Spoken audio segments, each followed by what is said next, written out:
What's up, blade lovers? Today, I have a USA-made automatic pocket knife that's one of the slimmest on the market, made by SOG. Now guys, the SOG TAC series is nothing new. SOG has been producing them in some variation for quite a while. A few years ago, they came out with a complete redesign that is just excellent. It's got their XR lock to it. It's got thumb studs and finger flipper, D2 steel, G10, comes in at easily under $100. So in recent, like the last 2-3 years, SOG has been crushing it in their redesigns of classic models, but also in just brand new designs that they're releasing. Well, the Auto AU series of their SOG TAC, they dropped recently, and they have 3 different models that you can kind of look at in 3 different sizes. You can get them in the California Special, just under 2 inches. You can get this guy at just under 3 inches, which is their compact, or you can get the full size at just under 3.5 inches. So that you get serrated or clip point options and Tantor or serrated options as well, and plain edge for both. So there's a lot to look at today with this design. But before we do that, I want to give a big shout out to GPKNIVES for hooking me up with this tool to break down this design for you, to help you better understand the pros and cons and whether or not it's the right tool to go and put in your regular rotation. And that's what I appreciate about GPKNIVES, being a regular affiliate here. I've purchased gear through them throughout the years. I've always been happy, not only with the fact that they often have blades and gear in stock when a lot of other distributors don't, but they often have some of the best prices online. So check out GPKNIVES. The link is below, regardless if you're looking at this SOG TAC AU series in general or just other blades and gear. They have an awesome selection, and they're a great company to purchase through if you're looking for gear. Now, automatics and spring-assisted blades are nothing new to SOG. I mean, that's kind of their bread and butter when it comes to their folders. A lot of them are assisted, and actually only in recent years have they been moving more to manual folders. And so this one has an amazing fire action. It's been awesome just to play with and fire over and over again.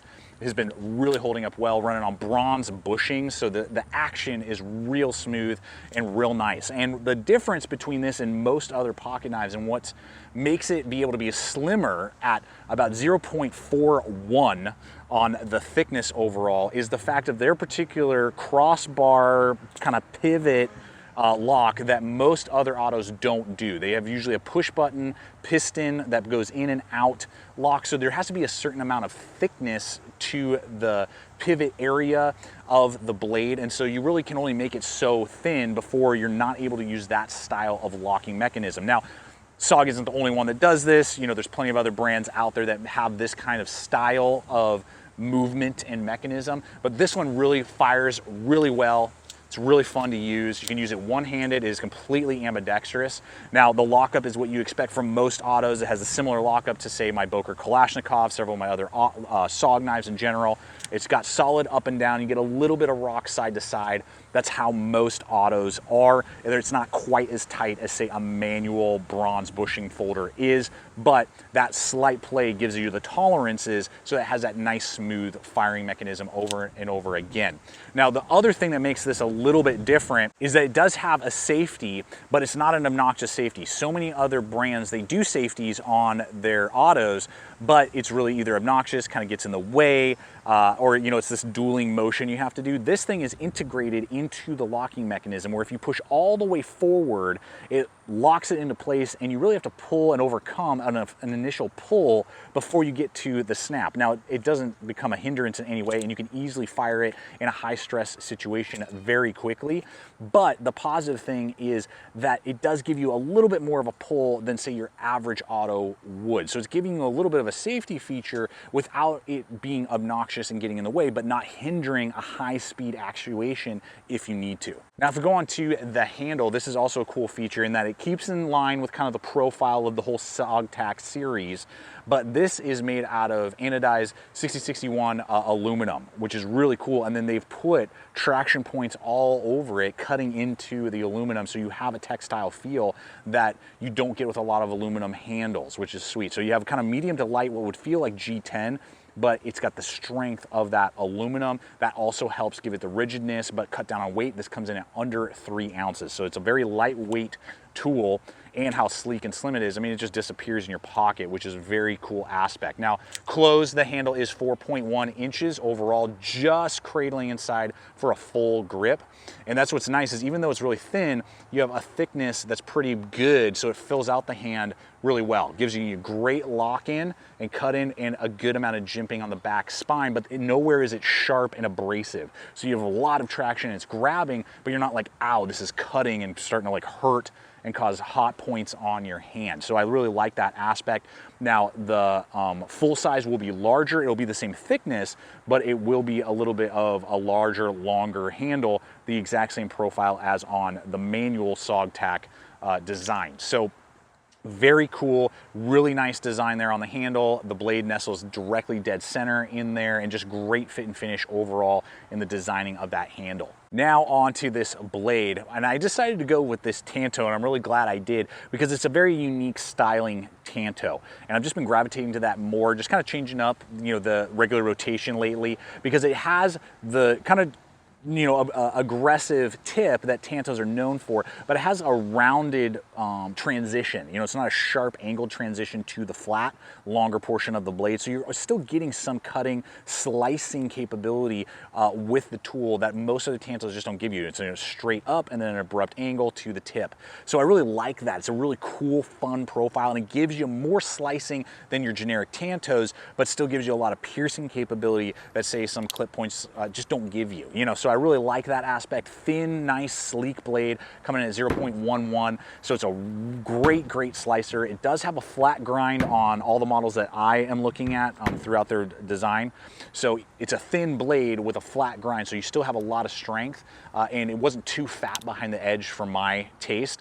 And so particularly for just general utility, which probably 80 to 90% of us are going to be using these blades for, it works really well. I had fun doing not only some vegetables and fruit for the kids, you know, just prepping stuff around the RV, but also just general utility, but still giving you that piercing strength with that really cool swedge on top, and which is kind of unique to Tantos as well. Most Tantos don't have a swedge on top, this guy does. So the piercing is beyond excellent in how it pierces, but still giving you a lot of the cutting capability just under 3 inches for that basic EDC in the compact size. Now again, you can go with the California Special, which is supposed to be legal basically nationwide and definitely in California, and that will have obviously the smaller blade, and then that 3.4 inches. And I could have gone with that, but I had that in the manual, and I just wanted to try something a little bit different and a little bit more compact. And so you can go with a full size version as well. Now the D2 steel is cryogenically treated and has a Rockwell of 58 to 60. And some people may say, oh, it's just marketing, whatever. I've been using SOG's OS 8 that they did cryo stuff with, and now their D2 that they do cryo with. And I can tell a difference between just generic OS 8 that somebody would throw on a basic budget folder and what SOG would do. And I can tell the same difference kind of with the D2. They seem to take more effort in their heat treats and then in their cryo treats to just bring out a longer edge retention, a little bit more toughness. So D2 is a good steel at this point in time. Is basically almost a budget steel. So many blades are coming out with that now in the like $50 range. We'll talk pricing here in just a moment. But most of those, you know, are made in China. This guy is made in America, which is pretty cool. So that's awesome that they're doing that, and the D2 is nothing to balk at, and it's a great user steel. Now this pocket clip is tip up, completely ambidextrous. That's what I love about SOG. They've really been working hard to help you lefties out and creating all their models with ambidextrous features. So you can swap it right or left, completely ambidextrous, really nice strong lock in there, good tension as well, so it's really going to stay in your pocket. Some people would argue that that might be a little bit of a hindrance if you're trying to fast deploy it, and you know, like when I'm wearing lightweight hiking pants, I won't lose it, which is great, but I do kind of have to tug, and you know, it's kind of moving that pocket around a little bit to get it to move. You do have a lanyard hold on there, really good loop over, so it's going to be able to go over, say, those heavy duty tactical pants with those reinforced pockets and that type of thing. So SOG has always been known for those good loop over pocket clips. This is no exception. I like that they just did a very small SOG white, tiny in there. It's blacked out. It's not this big in your face billboard pocket clip that they kind of have done in the past. So I'm glad they really toned it down and just went with functionality over billboard splattering on the pocket clip. So folks, in general, it's an excellent, fun auto, this compact one particularly for everyday carry. You know, the full size I would say is more of like a professional is what they call it, you know, somebody who uses their knife a lot, possibly, you know, law enforcement, military, that type of stuff. The full size would obviously be the better option. This one is a great option for everyday carry, EDC, general utility tasks. And then obviously they got the compact California Special if you just want an auto, but there are limitations on legalities where you live. Now, when it comes to competitive options and pricing, this guy goes for $125 for the compact version, and then you're looking at about $150 for the full size, and the California Special will also be $125. Now, in that comparison for a USA made auto, that's about ballpark for what you are looking at. Now, if you go with the manual full-size SOG TAC made in China, that guy's gonna go for about 80 bucks with the D2 steel as well. So you can get, you know, into one if you like the design and maybe automatic just isn't for you, or you're just looking to save money. That's a great option at 80 bucks on average to get the manual version. So at that price point, I would say that it's very competitive with a lot of other American made autos in the introductory kind of level, meaning like the Kershaw Launch Series, the Gerber Empower and Gerber Downrange. All of those are going to be right around that same price point. The Gerbers will come with like S30V, and then the Kershaws come with CPM 154. Those are more of a stainless, and then the D2. All of them are kind of in the same family of toughness, edge retention, you know, all that stuff. So the D2 is nothing to balk at. It's becoming more and more of a budget steel, so that would be the only thing you kind of have to weigh. I wouldn't put it any less of a good steel compared to the other two I just listed, but that is something to kind of keep into consideration. SOG, I think, is crushing it with this particular series, and I just hope that this carries over for years and years to come, because not only this 2022 lineup that they have coming out looks amazing, I hope that that innovation, that quality, that you know, just the features and uniqueness, but also what the, you know, community wants, the materials, the layout continues well into the future. So I look forward to hearing your guys' thoughts and your comments on this particular series in the SOG TAC automatic series. Any questions that you guys have, throw a comment below and I'll do my best to answer for you. I invite you to check out the other video popping up, and if you're not yet a subscriber, subscribe. Throwing up content like this every single week, giving you guys ins and outs, pros and cons, so you can make wise choices on the gear that you love to carry on your adventures. So with that, always remember, stay equipped, stay prepared. See you out there.